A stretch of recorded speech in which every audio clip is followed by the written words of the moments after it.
Hola, ¿qué tal? Mi nombre es Florencia y el día de hoy le vamos a preguntar a los alumnos dónde se encuentra Osetia del Sur. ¿Ustedes saben?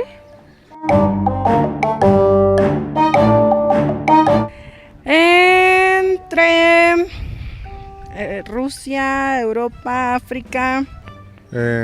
Supongo que en África. No, pues, ajá, pero ha de ser algo de Europa.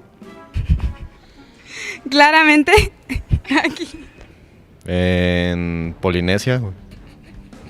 ¿Por qué me preguntas de geografía a mí? No sé, está, según yo, entre Rusia y Georgia.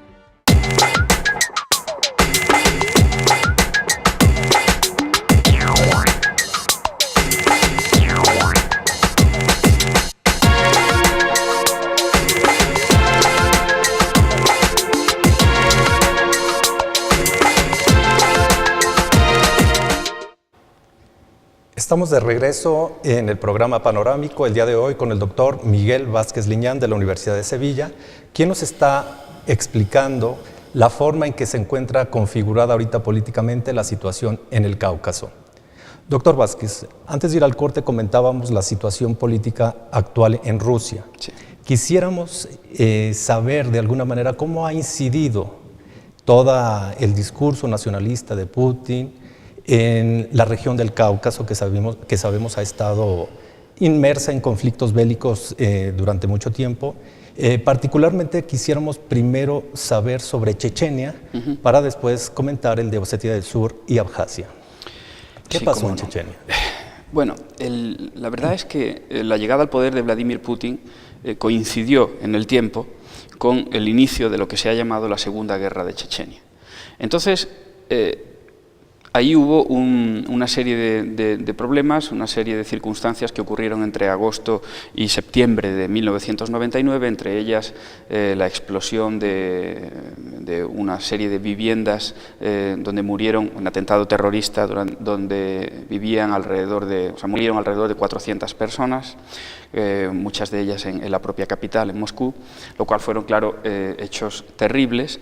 Inmediatamente se culpó de aquellos hechos terribles a los separatistas chechenos. No está muy claro hasta qué punto la autoría fue de los separatistas chechenos, pero inmediatamente los medios de comunicación rusos de la época pues dieron, la mayor parte de ellos, por confirmada esa versión.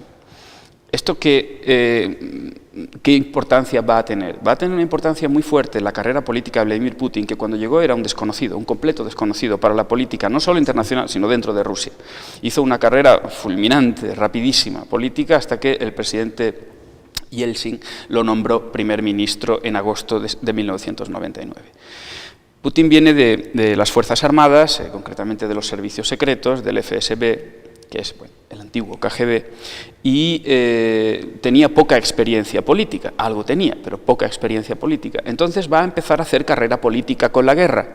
Esto es fundamental entenderlo, porque los 3-4 primeros meses en las que él fungió como primer ministro fueron decisivos para entender esta segunda guerra de Chechenia.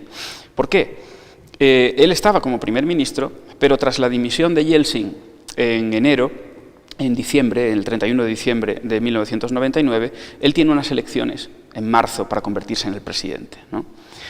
Y la guerra va a ser el único tema de campaña, puesto que una guerra habitualmente, cuando un país está en guerra, elimina casi todos los otros temas de la agenda, es decir, se convierte en el gran tema. Y él se sentía cómodo relativamente con ese tema, puesto que estamos hablando de un militar que llega al poder con poca experiencia política y que le costaba mucho interactuar con los medios de comunicación. Este es su tema. Es su tema.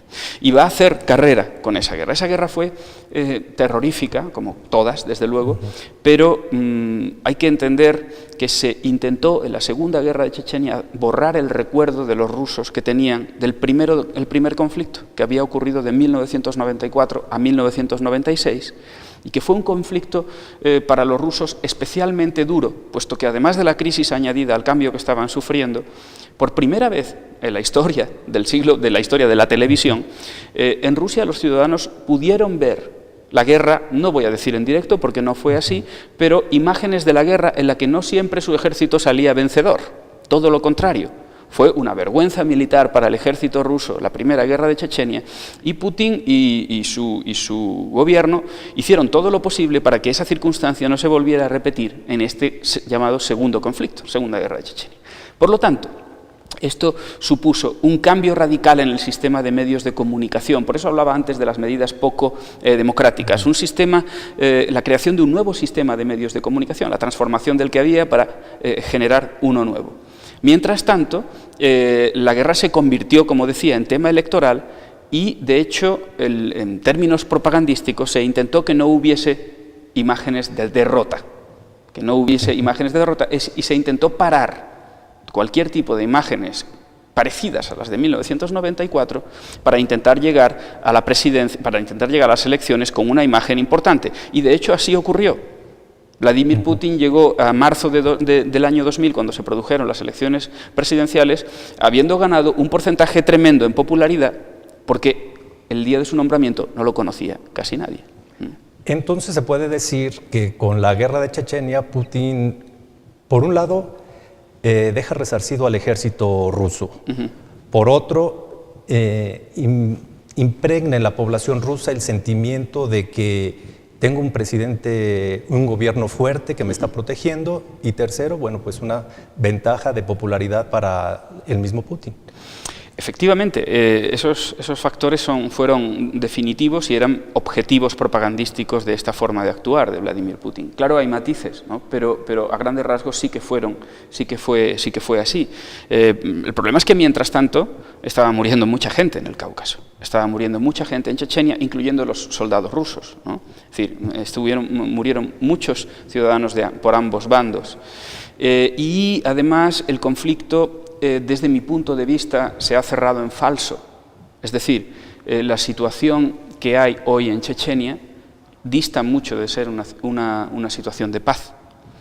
Se ha colocado en el poder, porque fue así, fue nombrado a dedo, a un presidente muy joven, que de hecho hubo que esperar para nombrarlo presidente porque todavía no había cumplido los 30 años, que es la edad mínima que exige la legislación rusa para convertirse en presidente de una república, una pequeña república dentro de Rusia. Y este señor ha utilizado el poder que le da Moscú para convertir a Chechenia en una república en construcción. Es la imagen que se quiere dar. Es cierto, Ramzan Kadyrov, que así se llama el actual presidente de Chechenia, ha construido mucho, ha limpiado las fachadas de la guerra, es decir, el aspecto de que Chechenia pasó por una guerra, ha intentado limpiarlo, pero todo esto basado en una política extraordinariamente dura en lo que se refiere a la represión. Es decir, con muy poco respeto, ningún respeto por los derechos humanos fundamentales, y por lo tanto los ciudadanos chechenos han tenido que pagar un precio extraordinariamente alto para poder decir que la guerra ha terminado. ¿Dónde quedan entonces en este momento los ánimos separatistas de la República Checa? Bueno, aquí se da una paradoja, y otra vez es mi opinión, se da una paradoja, y es que este gobierno de Kadyrov probablemente haya conseguido ser mucho más independiente que el gobierno que hubiese sido el gobierno independentista de haber ganado la guerra. Es decir, Ramzan Kadyrov tiene las manos muy libres para hacer casi lo que quiera en Chechenia, y de hecho Chechenia es una excepción dentro de la Federación Rusa. Es decir, se dan circunstancias en la vida cotidiana de Chechenia que nada tienen que ver con lo que dice la legislación de la Federación Rusa. Por ejemplo, buena parte de sus ministros hablan abiertamente de la imposición de la Sharia en Chechenia, lo cual está absolutamente en contra de la Constitución de la Federación Rusa. Por eso digo, ahí ha habido una situación paradójica, ¿no?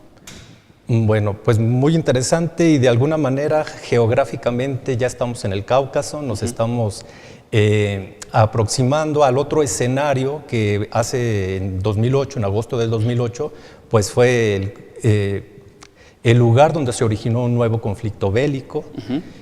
Precisamente el día de la inauguración de las Olimpiadas tuvo ese parangón, ¿verdad? Pero vamos a un corte, y volviendo del mismo, retomamos el tema de Osetia del Sur y Abjasia. Un momento, corte y volvemos.